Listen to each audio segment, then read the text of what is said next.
Who is this actually good for? Who should skip it, and is it worth the price for normal everyday buyers? If you've been scrolling through endless laptop listings feeling the pressure to pick something that can both run the latest games and still handle a Zoom call without lag, you're not alone. I spent a good chunk of last week comparing a handful of 15-inch laptops that promise gaming-grade performance, reading dozens of buyer comments, and even watching a few streamers switch between titles on each machine.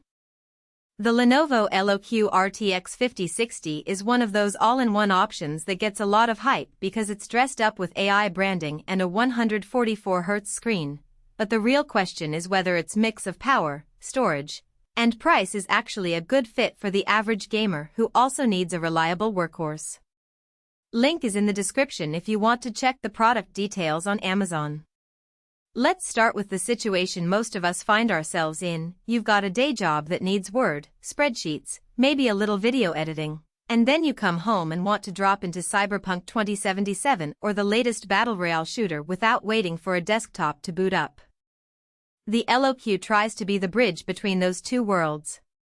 Its core an AMD Ryzen 7250 class processor paired with an NVIDIA RTX 5060 GPU places it squarely in the mid-range gaming segment.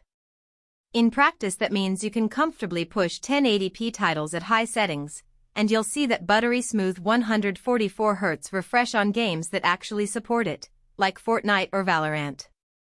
For more demanding titles that push the GPU harder, think Red Dead Redemption 2 or the latest Elden Ring. The frame rates settle in the 6070 frames per second range on high presets, which is still playable but not the ultra-smooth experience you'd expect from a high-end RTX 3070 notebook. Now, let's talk about the things that matter once you actually open the lid and start using the laptop day-to-day.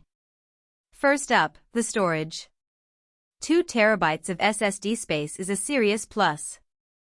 I've seen gamers complain that a 1 TB drive fills up after a few months of installing large indie titles and a handful of AAA releases, especially when you factor in game updates and DLC. With 2 TB you can keep a sizable library, say, 3,040 titles at 50 GB each plus your work files, media, and a decent amount of backup space. The SSD is also a major part of why the LOQ feels snappy when you boot Windows 11 Pro, switch between apps, or load a game level. You won't be staring at a loading screen for more than a few seconds, which is a big deal when you're trying to jump into a match. Memory isn't just about the headline number, it's about how that memory is used. The LOQ ships with 32 GB of DDR5 RAM.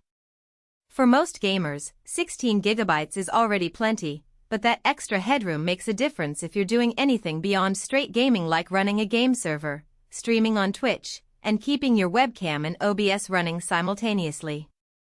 In real-world testing, I was able to run a 1080p Streamlabs OBS session, a Discord voice call, and the game itself without any noticeable stutter. That smooth multitasking is a real-world strength that the specs alone don't always convey. The display is another spot where the LOQ tries to stand out. A 15.6-inch FHD panel with a 144Hz refresh rate and NVIDIA G-Sync is great for fast shooters, but the color accuracy is more of a mixed bag. In a side-by-side comparison with a dedicated color-calibrated monitor, the LOQ's reds were a shade oversaturated, and the blacks could lift a little in dark scenes. For a casual gamer who isn't doing professional photo or video work, it's fine. The screen looks vibrant and the high refresh makes motion feel fluid. However, if you need precise color for design work or you're a content creator who streams in HDR, you'll probably want an external monitor for that part of your workflow. One of the more unique bits is the AI-enhanced Lenovo LOQ laptop label, which basically means Lenovo has baked its AI engine plus software into the system to tweak game performance on the fly. In practice, the software offers a few preset modes: performance, balanced, battery saver that adjust power delivery and fan curves. The performance mode pushes the GPU harder, delivering that extra few frames in demanding scenes, but it also drives the fans to a louder pitch.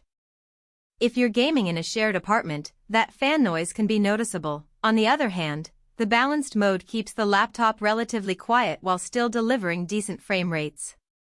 It's a trade-off that Lenovo is trying to manage with software, and the fact that you have those presets is a plus, but it does mean you'll have to spend a minute tweaking settings before you settle into a comfortable sweet spot. Now, who should walk away from this laptop? If you're a budget-conscious buyer who only needs to play older or indie titles at modest settings, you might find better value in a cheaper 14-inch Ultrabook that still offers a solid SSD and decent integrated graphics. The LOQs.